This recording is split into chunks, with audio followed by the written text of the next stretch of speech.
Savez-vous, près de 100% des ménages guinéens utilisent du bois ou du charbon de bois comme combustible pour la cuisine. Selon l'annuaire statistique de 2022 de l'Institut national de la statistique, entre 2018 et 2019, le bilan faisait état de 52,1% de bois et 46,3% de charbon de bois. Cela montre l'ampleur énorme de la déforestation en Guinée. Pour minimiser cette pression grandissante sur les forêts, 1600 biodigesteurs ont été construits dans 28 préfectures, sur 33 à travers le projet Biogaz entre 2016 et 2020. Les plus grandes émissions se font en milieu rural, au niveau des ménages en milieu rural, presque de 80%. Donc il s'agit de fournir à ces ménages de l'énergie propre, de cuisson. Et c'est ce que le biogaz apporte. Donc le projet qui a démarré en 2016 a clôturé en 2020 et nous avons réussi, le projet a réussi à atteindre 1600 foyers dans 28 préfectures et 135 communes. Mais c'est quoi un biodigesteur? Un biodigesteur, c'est un réacteur qui permet de produire du gaz à partir de déchets organiques, tels que le déchet humain, les déchets agricoles, animaux, à partir d'un processus naturel à l'absence de l'oxygène, c'est là qu'on appelle ici digestion anaérobie. Une fois installé, le biodigesteur peut jouer plusieurs rôles.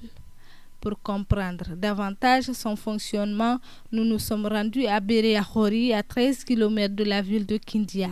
Ici, c'est le bassin d'entrée. C'est ici qu'on fait le mélange de la bouche et de l'eau, et de la bouche fraîche, de l'eau, pour faire alimenter notre biodigesteur. Ici, on a le biodigesteur, mais c'est enfoncé dans le trou.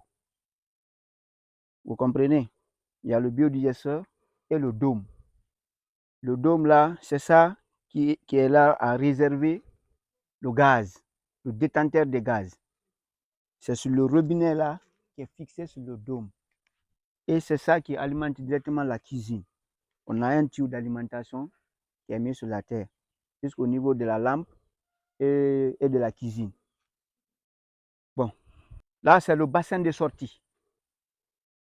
Ici on a les déchets qui va être monté là-bas en engrais. Ça c'est le bassin de sortie. L'engrais qui sortira ici, ça va nous permettre, vous voyez les bananiers, c'est ce qu'on a utilisé pour que les bananes vraiment ça donne très très bien du poids. Dans cette préfecture qui figure parmi les 28 touchés par le projet Biogaz, nous avons rencontré Mamata Silla, utilisatrice du biodigesteur. Comme elle nous l'explique, cette technologie a changé sa vie.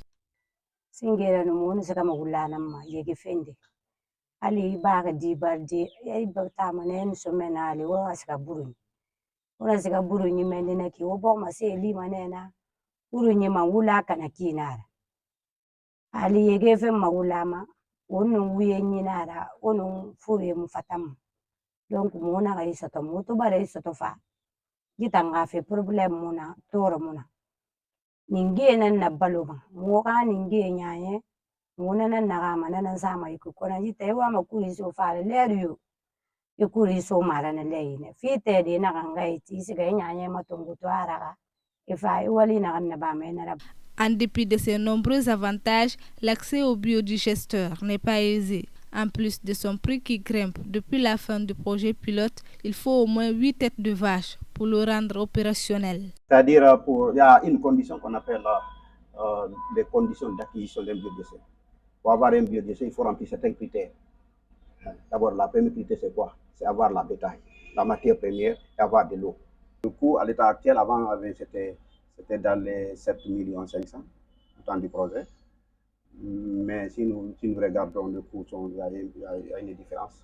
Donc, c'est dans les 9,5 millions, 10 millions. Mais le coût varie selon les zones. Mais comment le biodigesteur peut-il contribuer efficacement aux efforts d'atténuation des effets du réchauffement climatique? Pour moi, le biogaz a 3 avantages essentiels. Le tout premier, c'est la préservation de l'environnement.